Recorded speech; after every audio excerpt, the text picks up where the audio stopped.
ГСП онлайн. Городские новости сейчас. Понедельник, 14:00, городская администрация. Обсуждается установка летних кафе и уличная торговля. На перекрестке Ленина-Космонавтов торговые точки убрать невозможно.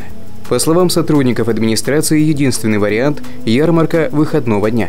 Если не принять данный вид торговли, это приведет к стихийным скоплениям мелких торговцев. Решится вопрос с нашими бабулями и с остальными колхозниками. То есть они уйдут от Юпитера с Ленина. Почему? А почему они там стоят? Там стоят сейчас тонары, там проходят денежные потоки. Их очень тяжело оттуда. Ну не будешь с бабулями воевать в конце концов. Они уйдут туда, где будет оптовая продажа. И пусть они сидят там на этой ярмарке выходного дня. И все дачники туда приедут.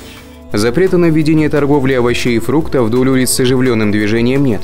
Продажа арбузов и дынь в августе с автомашин также разрешена. Скоропортящийся товар можно продавать только из холодильного оборудования. Точки торговли, расположенные в центре города, предложено выставить на аукцион. Там у них по 5 заявлений на каждое место, правильно? Да. Между собой было. Почему к этому жребию пришли?